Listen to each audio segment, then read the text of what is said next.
No ano passado, o filme número 1 nos Estados Unidos, e suponho em todo o mundo que arrecadou a maior bilheteria, foi um filme que foi feito apenas com uma pequena quantia de dinheiro e ninguém jamais pensou que ele arrecadaria tanto. Ele era baseado em uma pequena e simples história, e era chamado de uma história de amor. E uma manchete nos jornais britânicos o chamou de a maior história de amor do século. Mas a maior história de amor de todos os tempos está resumida nestas 25 palavras que alguém já chamou de uma miniatura da Bíblia, o Evangelho em uma casca de nós. Porque Deus amou o mundo de tal maneira que deu o seu Filho unigênito, para que todo aquele que nele crê não pereça, mas tenha a vida eterna. A maior história de amor foi contada por Deus. Você sempre para e pensa sobre Deus? Muitas pessoas estão pensando em Deus hoje, porque vimos que a ciência não tem a resposta para todos os nossos problemas. Nós estamos vendo que a tecnologia não pode resolver todos os nossos problemas. E então milhares de jovens que estão na Europa e na América estão começando a falar sobre Deus.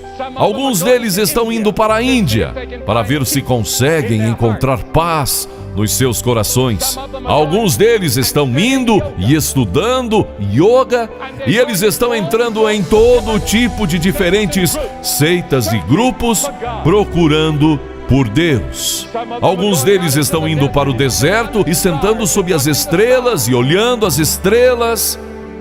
Você já refletiu sobre Deus? Uma pessoa me perguntou em uma universidade uma vez: você pode provar a existência de Deus? E eu respondi: não, eu não posso colocar Deus em um tubo de ensaio.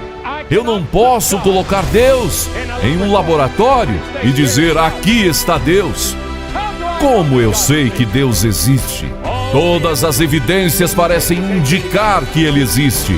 Eu olho para o céu estrelado e digo: deve haver um Deus. Eu olho para a bela natureza ao meu redor e eu digo: deve haver um Deus. Eu vejo o nascimento de um bebê. Gary Player estava nos dizendo ontem como ele viu o nascimento de seu último filho.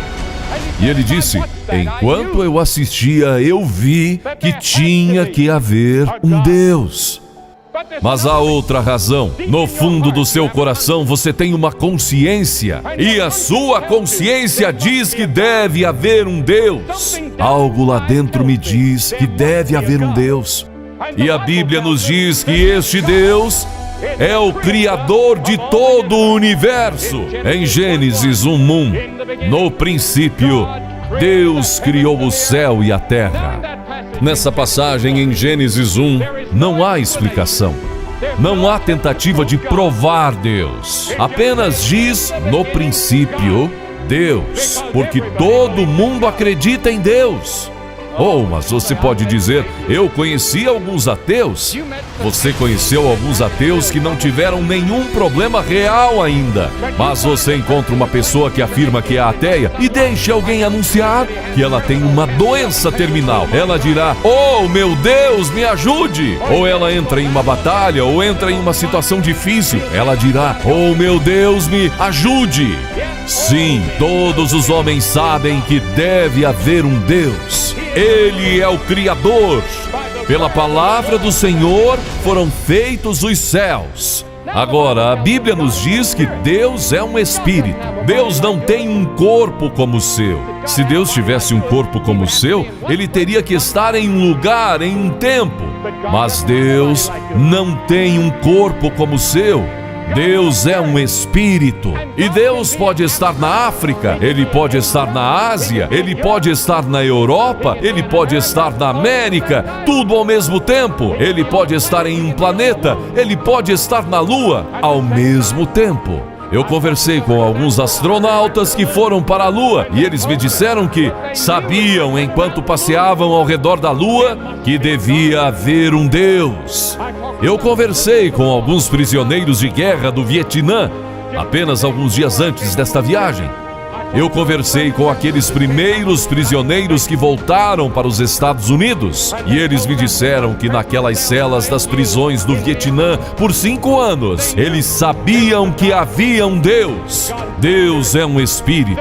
A Bíblia nos diz que Deus é imutável, Ele nunca muda. A moda muda, todas as partes da nossa cultura e vida mudam, a tecnologia muda e vastas mudanças estão em andamento em todo o mundo. Mas Deus nunca muda. A Bíblia diz: eu sou o Senhor Deus, eu não mudo. A Bíblia diz que não há mudança nem sombra de variação em Deus.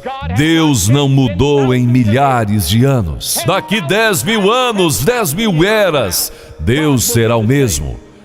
Deus existe de eternidade em eternidade. Deus não muda. Mas a Bíblia também nos ensina que Deus é um Deus de amor, que Deus ama. Fico feliz que isso esteja na Bíblia, de Gênesis a Apocalipse, que Deus é um Deus de amor, de misericórdia e graça. E Deus ama todo mundo. Eu não ligo para quem você é. Ele tem os fios de cabelo da sua cabeça contados. Ele vê o pardal cair. Ele está interessado em você. E Ele ama você. Agora há várias palavras gregas que são traduzidas amor. Eros significa amor sexual. Filia significa amor de amizade, o amor que eu teria por um amigo.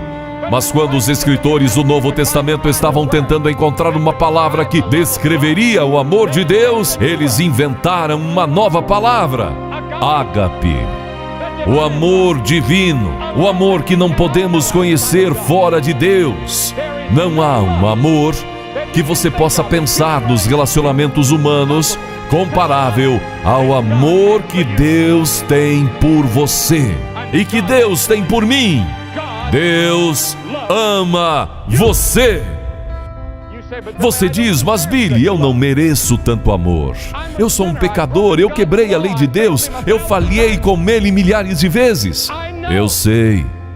Esta é a beleza e a grandeza e a emoção do amor de Deus, que não importa o que você fez, Ele ama você, porque Deus amou o mundo negro, o mundo branco, o mundo amarelo, o mundo vermelho, o mundo rico, o mundo pobre, o mundo não estudado, o mundo estudado, e Ele ama todos nós igualmente.